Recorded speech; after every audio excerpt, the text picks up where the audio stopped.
नाक हमलों का सामना करने वाला यूक्रेन अब आर पार की जंग पर आमादा हो चुका है। यूक्रेन ने रूस पर तूफानी हवाई हमले किए हैं। दावा किया जा रहा है कि राष्ट्रपति ज़ेलेंस्की ने 2-2 कह दिया है कि अब यूक्रेन को रूस को किसी भी कीमत पर गिफ्ट में यूक्रेन की जमीन नहीं देगा। ज़ेलेंस्की ने यहां तक दावा कर दिया है कि वो अमेरिका और नाटो की मदद से रूस से जंग हर हाल में जीत लेंगे। वॉर एक्सपर्ट्स के मुताबिक ज़ेलेंस्की अपना आखिरी दांव खेल रहे हैं।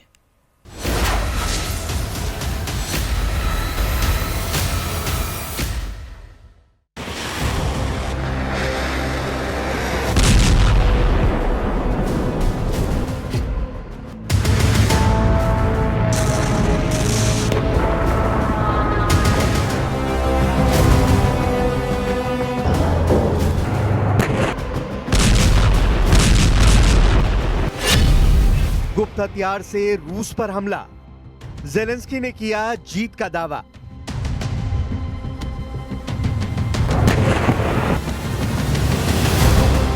रूस जंग रोकने को तैयार नहीं है और यूक्रेन हार मानने को तैयार नहीं है। 15 और 18 अगस्त को अलास्का से लेकर वॉशिंगटन तक कई कोशिशें हो चुकी हैं कि किसी तरह से रूस यूक्रेन जंग रुक जाए, लेकिन 3.5 साल से ज्यादा की हो चुकी जंग अब और तेज हो चुकी है। खबर है कि रूस ने जहां पूर्वी यूक्रेन से ज्यादा पश्चिमी यूक्रेन पर हमले शुरू कर दिए हैं, तो वहीं दूसरी तरफ यूक्रेन ने पिछले 24 घंटों में रूस पर 160 हवाई हमले किए हैं, जिसमें बम से लेकर ड्रोन का इस्तेमाल हुआ है। ये हमले राष्ट्रपति ट्रंप के उस बयान के बाद आए हैं जिसमें ट्रंप ने यूक्रेन को इशारा किया था कि यूक्रेन भी रूस के पावर स्टेशन, तेल रिफाइनरी और डिपो पर तूफानी हमले करे। कुल मिलाकर रूस यूक्रेन जंग में अब ऐसे हमले हो रहे हैं जो इससे पहले कभी नहीं हुए। 60 घंटे पहले रूस ने यूक्रेन पर अगस्त महीने का सबसे बड़ा हवाई हमला किया था, जिसमें 570 ड्रोन और 40 मिसाइलें इस्तेमाल हुई थी। 41 मिसाइलों में से रूस ने 33 क्रूज मिसाइलों से हमले किए थे। इसके अलावा रूस ने पहली बार यूक्रेन में मौजूद अमेरिका की एक इलेक्ट्रॉनिक कंपनी को भी क्रूज मिसाइलों के हमलों से उड़ा दिया था।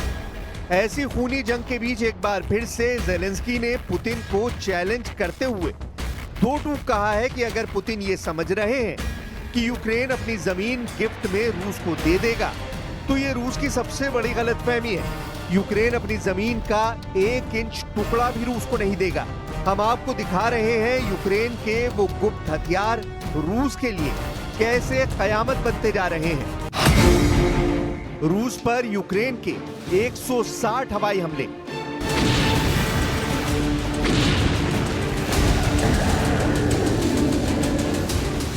लगभग 1280 दिन की जंग में यूक्रेन अब तक 360 बिलियन डॉलर के हथियार अमेरिका, नेटो और यूरोपीय देशों से ले चुका है।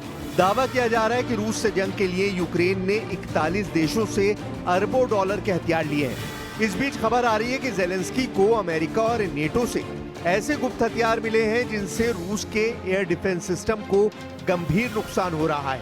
आप ज़ेलेंस्की के जंगी तेवरों का इसी से अंदाजा लगा सकते हैं कि ज़ेलेंस्की ने अमेरिका से अनुमति मांगी है कि वो रूस में कम से कम 3 से 4 हजार किलोमीटर अंदर घुसकर हमला करना चाहते हैं, और इसके लिए वो लंबी दूरी की मिसाइलें अमेरिका और नेटो से मांग रहे हैं। हम आपको बता दें कि यूक्रेन के पास इस वक्त ब्रिटेन, जर्मनी, फ्रांस और अमेरिका के ऐसे हथियार हैं जिसके बलबूते यूक्रेन रूस पर अब तूफानी हमले करने लगा है। पिछले 24 घंटों में यूक्रेन पर हमलों की ये रिपोर्ट देखिए। रूस पर यूक्रेन के ताजा हवाई हमलों से साबित हो गया है कि ज़ेलेंस्की अब किसी भी कीमत पर जंग नहीं रोकना चाहते हैं। ऐसा लगता है कि 18 अगस्त को अमेरिका के वॉशिंगटन में ट्रंप के साथ मीटिंग और 7 यूरोपीय देशों के लीडर्स के साथ हुई मीटिंग के बाद ज़ेलेंस्की को ये ग्रीन सिग्नल मिल गया है कि यूक्रेन भी रूस की तरह हमले तेज करे। यही वजह है कि पिछले 24 घंटों में यूक्रेन ने रूस पर 4 गाइडेड हवाई बम और 160 ड्रोन दागे, जिन्हें रूसी सेना ने तबाह करने का दावा किया है। रूसी रक्षा मंत्रालय ने दावा किया है कि उसके एयर डिफेंस सिस्टम ने यूक्रेन के 33 ड्रोन को हमला करने से रोका है। रूसी सेना ने रूसी राजधानी मॉस्को की ओर उड़ रहे एक ड्रोन को भी मार गिराया। टास समाचार एजेंसी ने रूसी अधिकारियों के हवाले से दावा किया है कि यूक्रेन के ड्रोन हमले के कारण मध्य रूस के कई हवाई अड्डों से उड़ानों को अस्थायी तौर पर रोक दिया गया है। मॉस्को के समय अनुसार सुबह 9:30 बजे से दोपहर 12 बजे के बीच 13 यूक्रेनी मानवराही ड्रोन को मार गिराया, जिनमें से 12 ब्रांस्क क्षेत्र में और एक कलुगा क्षेत्र में हमला करने के लिए भेजे गए थे।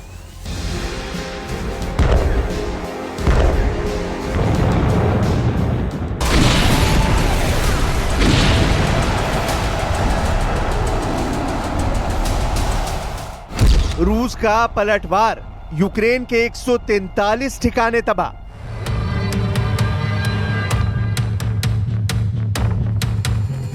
इधर रूस ने यूक्रेन के पूरे डॉनबास के 88% इलाके पर कब्जे का दावा किया है। ट्रंप के सामने भी पुतिन ने 15 अगस्त 2025 को कहा था कि अगर यूक्रेन के 4 बड़े इलाके रूस को यूक्रेन सौंप दे तो रूस सीज फायर के लिए तैयार हो सकता है। लेकिन ज़ेलेंस्की ने दो टूक कह दिया है कि यूक्रेन की जमीन रूस को गिफ्ट में नहीं दी जाएगी। यूक्रेनी सेना ने भी चुन चुन कर रूस की तेल रिफाइनरियों में भयंकर हमले किए हैं। तेल रिफाइनरियों से उठता धुआं साफ दिखाता है कि यूक्रेन, अमेरिका और नेटो चाहते हैं कि अगर रूस के तेल रिफाइनरियों को तबाह कर दिया तो रूस लाखों बैरल तेल रोज निर्यात नहीं कर पाएगा और जंग रोकने के लिए मजबूर हो जाएगा। रूस पर यूक्रेन के ताजा हमलों से साफ पता चलता है कि यूक्रेन लंबी जंग के लिए खुद को तैयार कर रहा है। लेकिन इधर रूस ने भी पूर्वी यूक्रेन के साथ साथ पश्चिमी यूक्रेन पर बेहद आक्रामक हमले किए हैं, जिसकी वजह से लवीव शहर में भयंकर तबाही मची है। यूक्रेन पर रूस के ताजा हमलों पर जरा नजर डालिए। यूक्रेन के ज़ैपोरिज़िया क्षेत्रीय सैन्य प्रशासन के प्रमुख इवान फेडोरोव के मुताबिक रूसी सेना ने यूक्रेन के ज़ैपोरिज़िया क्षेत्र में एक ही दिन में 17 बस्तियों पर 448 हमले किए हैं। रूसी रक्षा मंत्रालय ने दावा किया है कि उसके सैनिकों ने पूर्वी यूक्रेन के डोनेस्क क्षेत्र में 1000 किलोमीटर यानी 620 मील की अग्रिम पंक्ति में मौजूद 2 और बस्तियों सेरिडने और क्लेबनबेक पर अपना कंट्रोल कर लिया है, जबकि यूक्रेनी सेना ने कहा है कि उसके बलों ने पश्चिम में निप्रोपेट्रोव्स्क क्षेत्र के किनारे स्थित एक बस्ती पर फिर से कब्जा कर लिया है। रूसी बलों ने यूक्रेन के एक सैन्य औद्योगिक क्षेत्र और 143 स्थानों पर हमला किया, जहां यूक्रेनी सैनिक और विदेशी लड़ाके अस्थायी रूप से ठहरे हुए थे। रूस में अधिकारियों ने 24 अगस्त को बताया कि एक यूक्रेनी ड्रोन हमले के कारण कुर्स्क परमाणु ऊर्जा संयंत्र में आग लग गई। В сьогоднішньому російському ударі були ракети, які запустили з акваторії Чорного моря. Партнери знають, які це були судна та з якої частини моря відбувся цей запуск. Це одна з причин, чому Росія спотворює дипломатію, чому Росія не йде на безумовне припинення вогню.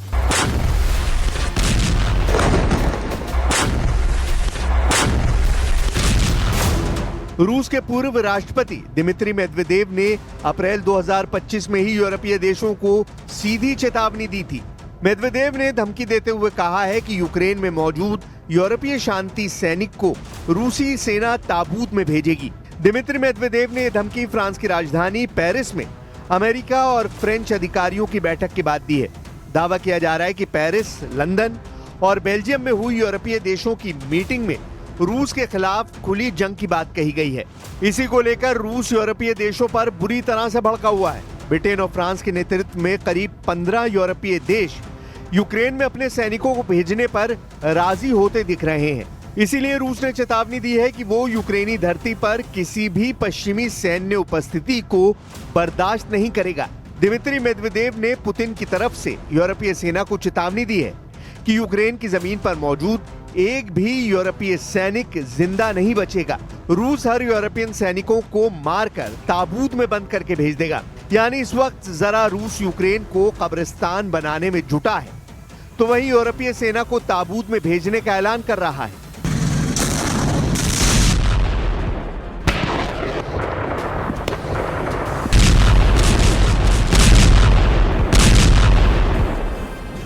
इधर कुर्स्क से लेकर खार्किव तक भयंकर हमले हो रहे हैं।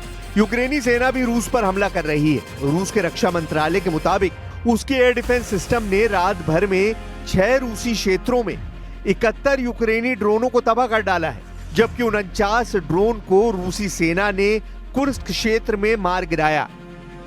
रूसी सेना के 1.5 लाख सैनिक, 3000 टैंक और 5 ब्रिगेड इस वक्त यूक्रेन पर चारों तरफ से हमला कर रहे हैं। सबसे हैरानी की बात तो यह है कि रूस ने लगभग 1280 दिन से ज्यादा की जंग में यूक्रेन के 1,61,000 वर्ग किलोमीटर इलाके पर कब्जा कर लिया है, जो लगभग यूक्रेन की जमीन का 25 से 27% बैठता है।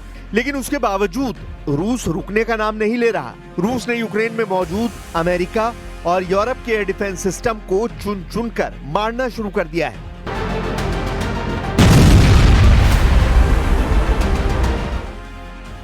रूसी हमलों की इन ताजा तस्वीरों को देखिए। रूसी तोपखाना यूक्रेनी सेना के 221 मोर्चों पर अंधाधुंध हमले कर रहा है। 44 सेकंड के इस वीडियो में दावा किया गया है कि यूक्रेन के खार्किव, निप्रोपेट्रोव्स्क, खेर्सोन में रूसी सेना के हमलों से भारी तबाही हुई है। दावे तो यहां तक किए जा रहे हैं कि यूक्रेन के 15 प्रांतों पर 30 दिन से रूस के हमलों में 10 गुना तक बढ़ोतरी हुई है।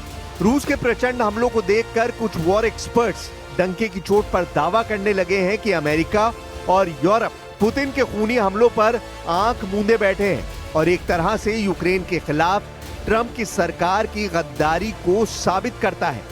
हम आपको ग्राफिक्स और तस्वीरों के जरिए दिखाते हैं कि इस वक्त यूक्रेन की राजधानी कीव समेत यूक्रेन के 15 प्रांतों पर रूस किस तरह और कैसे हमले कर रहा है।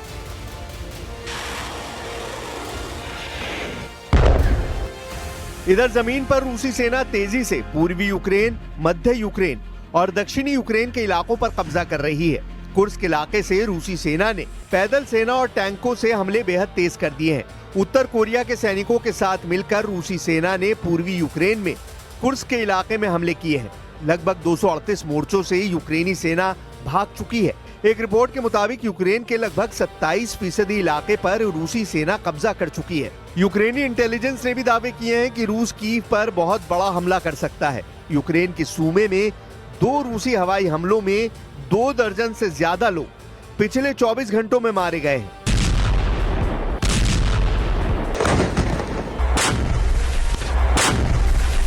कुल मिलाकर हालात ये हैं कि रूस ने अमेरिका को 2 विकल्प दिए हैं, या तो रूस से जंग करो या फिर यूक्रेन को सरेंडर कराओ।